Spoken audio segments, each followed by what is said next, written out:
నెలల్లో మీరెందుకు ముందుకు రాలేకపోయారు? ఇప్పుడు వాళ్ళు పెళ్లి చేసుకుంటున్నాము మేము నిజంగానే మాకు పెళ్లి అయిపోయింది మీరు ముందుకు వచ్చారు కదా. అమ్మాయి కూడా అదే చెప్తున్నది. ఇప్పుడు ఆయన ఆపాలి కదా, మన ఉద్దేశం ఏంటంటే ఆయన ఇలాంటి పనులు ముందు చేయకూడదు. దానికి అమ్మాయి ఆగిపోవాలి. ఆ అమ్మాయి కూడా వచ్చి వాళ్ళ పేరెంట్స్ దగ్గర ఉంటే హ్యాపీ, అంతే. అదొకటి. అది ఆవిడ అడుగుతుందంటే ఎవరికి వాళ్ళు సనాతన ధర్మం పేరు పెట్టుకుని ఇలా తిరిగి అఘోరా అని అదని ఇదని చెప్పేసి అందరిని మోసం చేయకూడదు, నాగా వేరే వాళ్ళు బాధపడకూడదు అని ఆవిడ. కాబట్టి ఆ అమ్మాయి కూడా ధైర్యం చేసి నేను ఒక మంచి ఫీల్డ్ లో ఉండి వచ్చిన అంటే అది కూడా 2 days బ్యాక్ ఆమె రివీల్ చేసింది కాబట్టి నేను వచ్చాను, అంతే. తనకు కూడా తెలుసు. మేము కూడా నిన్ను ఇబ్బంది పెట్టాలని కాదమ్మా, జస్ట్ అసలు ఆడవాళ్ళు ఆడిని ఎట్లా నమ్ముతున్నారు అన్నది క్వశ్చన్ చేయడానికి వచ్చాం. మీరు ఒక 15 days ఆయనతో ఉండండి, ఆటోమేటిక్ గా మీరు కూడా చేంజ్ అయిపోతారు. అట్లుంటది. అదే ఏ మాటలు చెప్తున్నాడో అడుగుతున్నాం. భక్తిని అలా చేస్తున్నాను. 3 నెలల కింద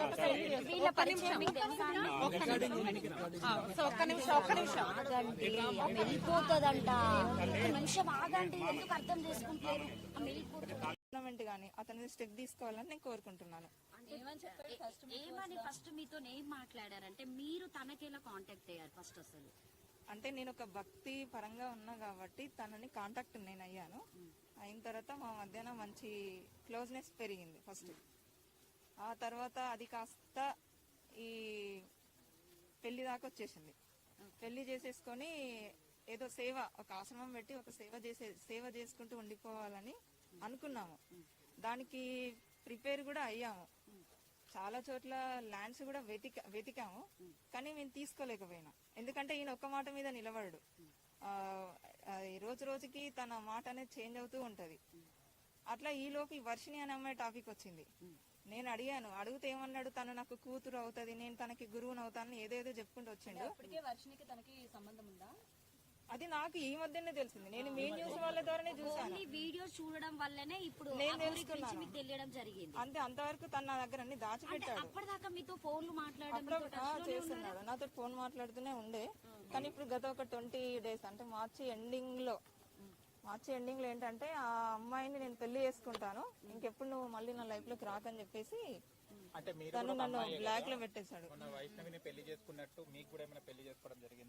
చేసుకున్నాడనే చెప్తున్నాను నేను. ఎలా నమ్మారు అంటే పెళ్లి అంటే తను కూడా తాళి ఉన్నాయి నా దగ్గర, కానీ నేను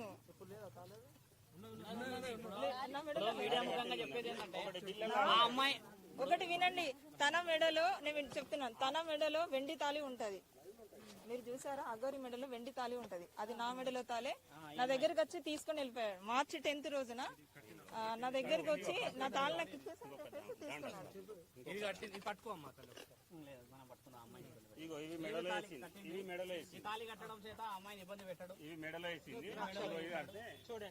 అది కూడా కాదు, తన మెడలో ఉన్న వెండి తాళి కూడా నా మెడలో ఉన్నది. నన్ను ఏంటి వచ్చి నా తాళి నాకు ఇచ్చేసాను చేసి తీసుకెళ్లిపోయాడు. అప్పటికి ఆ అమ్మాయికి ఈ అగోరికి పెళ్ళైందనే విషయం నాకు అప్పుడే తర్వాత తెలిసింది. నాకు ఆ తర్వాత నేను గట్టిగానే అడిగితే ఇప్పుడు నా నంబర్ బ్లాక్ లో పెట్టింది, రెస్పాండ్ అవ్వట్లేదు. ఇప్పుడు సరే, మీరు భక్తి పార్వసంలో ఉన్నారు, మీరిద్దరు కలిసి సమాజానికి. కానీ నేను ఎప్పుడు మీడియా ముందుకు నేను రావాలి అని అనుకోలేదు. ఎందుకు ఒప్పుకున్నారు అసలు పెళ్లి చేసుకోవాలి? పెళ్లి అంటే నా దృష్టిలో ఏంటంటే ఇప్పుడు ఆ అమ్మాయి మేమేదో లవర్స్ అని చెప్పేసి మేము సహజీవనం చేస్తామని అలాంటి ఉద్దేశము నాకు లేదు. నాకేంటంటే నాకు ఇప్పుడు కాదు, తన కలవక ముందే నాకు ఒక ఆశయం ఉంది. ఒక ఆశ్రమం పెట్టాలి, గోమాతలని గాని ఏదన్నా వృద్ధులని గాని ఇలా చూసుకోవాలని నేను, మా మామయ్య, మా అన్నయ్య మేము ఒక కమిటీగా అనుకున్నాము. సో ఈయన కూడా సేమ్ నాకు అనుకూలంగా మాట్లాడేసరికి సరే అలా ఒక భక్తురాలుగా ఉండిపోవాలి తప్ప ఇది ఇంతవరకు ఆగిపోవాలని నేను అలాగే ఉన్నాను. ఎక్కడ కలిసారు మీరిద్దరు ఫస్ట్ టైం? పరిచయం ఎట్లా? మాది పరిచయము అంటే ఈ అమ్మాయి కొంచెం సెక్యూర్ గా ఉంటుంది, వాళ్ళ మామగారు మాట్లాడతారు. నేను ఆ ఊర్లో ఆలోచించాలి. ఈయన ఆయన మామ ఆయన కొంచెం సెక్యూర్ ఫీల్ అవుతుంది. నేను చెప్తాను, వేరే నాకు చెప్పింది ఆవిడ. ఇప్పుడు మనం చేయాల్సిన పని కూడా అదే. ఇప్పుడు మనందరం ఇలా ఎగబడితే అమ్మాయికి ఇన్సెక్యూరిటీ ఫీలింగ్ ఎక్కువ ఉంటుంది కదా. కాబట్టి మీరందరూ ధర్మ ప్రయత్నం చేయడం చాలా ముఖ్యం. న్యాయం ఏం కొరకు శిక్ష పడాలి. ఇంకో అమ్మాయి నాలాగా ఇప్పుడు ఆ వర్షిణి అమ్మాయి కూడా ఏంటంటే తను చిన్నపిల్ల. సో తను ఏంటంటే తను లవ్ చూపిస్తాడు. ఎలా అంటే ఇక అది ఒక మీ నిజమైన ఆయన అంటాడు కదా అంగం అంగం అని, అంగం ఉన్నోళ్ళు కూడా చూపెట్టలేనంత ప్రేమ చూపిస్తాడు. కూడా 3 నెలలు అవుతుంది. 3 నెలల్లో మీరెందుకు ముందుకు రాలేకపోయారు? ఇప్పుడు వాళ్ళు పెళ్లి చేసుకుంటున్నాము, మేము నిజంగానే మాకు పెళ్లి అయిపోయిందని చెప్పేసి తర్వాత మీరు ముందుకు వచ్చారు కదా. జనాలు కూడా మిమ్మల్ని నమ్మాలంటే మీరు వాళ్ళకి అంటే ఇది నిజం, ఇది జరిగిందని చెప్పేసి మీరు ఓపెన్ అయితేనే మిమ్మల్ని జనాలు రిసీవ్ చేసుకోగలుగుతారు. నాకు వర్షిని అమ్మాయితో తిరుగుతున్నాడన్న సంగతి జస్ట్ నాకు 15-20 డేస్ బ్యాకే తెలుసు. అంటే అంతకు ముందు నుంచి కూడా మీడియాలో వస్తుంది కదా, మీరు చూడలేదా? నాకు ఆ అమ్మాయితోటి నేను అంతకుముందు నేను ఇది పట్టించుకోలేదు. జస్ట్ 20 డేస్ బ్యాక్ ఈ వర్షిని అమ్మాయి బయటకు రావడము, తర్వాత ఆమెను పట్టుకొని తిరగడము అదంతా నేను అడిగాను. మీ దగ్గర కానీ పెళ్లి అనేది ఈ మధ్యన రిలీజ్ చేసిండ్రు కదా, అందుకే నేను ముందుకు వచ్చాను. ఇంకేమైనా ఉన్నారు? ఏదైనా రికార్డింగ్ అయినా ఎందుకంటే నిజంగా మీరు భార్య అని చెప్పడానికి ఏమైనా ప్రూఫ్స్ ఉంటే చూపించండి. నా దగ్గర వాయిస్ ఒకటి చూపించండి. నేను పంపిస్తాను. ఇలా ఇలా ఇలా అఘోరి డైరెక్ట్ గా వీళ్ళ పరిచయం మీకు తెలుసా? వెళ్ళిపోతుందంట. ఒక్క నిమిషం ఆగండి, ఎందుకు అర్థం చేసుకుంటారు? గవర్నమెంట్ గానీ అతని స్టెప్ తీసుకోవాలని నేను కోరుకుంటున్నాను. ఏమని ఫస్ట్ మీతో ఏం మాట్లాడారంటే మీరు తనకేలా కాంటాక్ట్ అయ్యారు ఫస్ట్? అసలు అంటే నేను ఒక భక్తి పరంగా ఉన్నా కాబట్టి తనని కాంటాక్ట్ నేను అయ్యాను. అయిన తర్వాత మా మధ్యన మంచి క్లోజ్నెస్ పెరిగింది ఫస్ట్. ఆ తర్వాత అది కాస్త ఈ పెళ్లి దాకా వచ్చేసింది. పెళ్లి చేసేసుకొని ఏదో సేవ, ఒక ఆశ్రమం పెట్టి ఒక సేవ చేసుకుంటూ ఉండిపోవాలని అనుకున్నాము. దానికి ప్రిపేర్ కూడా అయ్యాము. చాలా చోట్ల ల్యాండ్స్ కూడా వెతికాము, కానీ మేము తీసుకోలేకపోయినా. ఎందుకంటే ఈయన ఒక్క మాట మీద నిలబడడు. రోజు రోజుకి తన మాట అనేది చేంజ్ అవుతూ ఉంటది.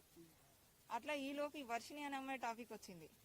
నేను అడిగాను, అడిగితే ఏమన్నాడు, తను నాకు కూతురు అవుతుంది, నేను తనకి గురువుని అవుతానని ఏదేదో చెప్పుకుంటూ వచ్చిండు. ఇప్పటికే వర్షినికి తనకి సంబంధం ఉందా? అది నాకు ఈ మధ్యనే తెలిసింది. నేను మెయిన్ న్యూస్ వాళ్ళ ద్వారానే చూసాను. వీడియో చూడడం వల్లనే ఇప్పుడు నేను ఆ ఊరి గురించి తెలుసుకున్నాను. మీకు తెలియడం జరిగింది. అంతే, అంతవరకు తన నా దగ్గర అన్ని దాచిపెట్టాడు. అప్పటిదాకా మీతో ఫోన్లు మాట్లాడడం అప్పుడు చేస్తున్నాడు, నాతో ఫోన్ మాట్లాడుతూనే ఉండే. కానీ ఇప్పుడు గత ఒక 20 డేస్ అంటే మార్చి ఎండింగ్ లో ఏంటంటే ఆ అమ్మాయిని నేను పెళ్లి చేసుకుంటాను, ఇంకెప్పుడు నువ్వు మళ్ళీ నా లైఫ్ లోకి రాకని చెప్పేసి అంటే మీరు తను నన్ను బ్లాక్ లో పెట్టేశాడు. మన వైష్ణవిని పెళ్లి చేసుకున్నట్టు మీకు కూడా ఏమైనా పెళ్లి చేసుకోవడం జరిగిందా? ఏమైనా ఉన్నాయా? చేసుకున్నాడని చెప్తున్నాను నేను. అంటే ఎలా నమ్మారు? అంటే పెళ్లి అంటే తను కూడా ఒక తాళి చూపి అమ్మా, తాళి చూపి. అది ఎక్కడుందా తాళి? లేదు, తాళి ఉన్నాయి నా దగ్గర, కానీ నేను మీడియా ముఖంగా చెప్పేది ఏంటంటే ఆ అమ్మాయి ఒకటి వినండి. తన మెడలో, నేను చెప్తున్నాను, తన మెడలో వెండి తాళి ఉంటది. మీరు చూసారా? అఘోరి మెడలో వెండి తాళి ఉంటది. అది నా మెడలో తాలే. నా దగ్గరకు వచ్చి తీసుకొని వెళ్ళిపోయాడు. మార్చి 10th రోజున నా దగ్గరకు వచ్చి నా తాళి నాకు ఇచ్చేసి తీసుకున్నాడు. ఇది కట్టి పట్టుకో అమ్మా. లేదు, మనం పట్టుకుందాం అమ్మాయిని. ఇవి మెడలో వేసింది, ఇవి మెడలో వేసింది. తాళి కట్టడం చేత అమ్మాయిని ఇబ్బంది పెట్టాడు. ఇవి మెడలో వేసింది. చూడండి, అది కూడా కాదు, తన మెడలో ఉన్న వెండి తాళి కూడా నా మెడలో ఉన్నది. నన్ను ఏంటి వచ్చి నా తాళి నాకు ఇచ్చేసాను చేసి తీసుకెళ్లిపోయాడు. అప్పటికి ఆ అమ్మాయికి ఈ అఘోరికి పెళ్లి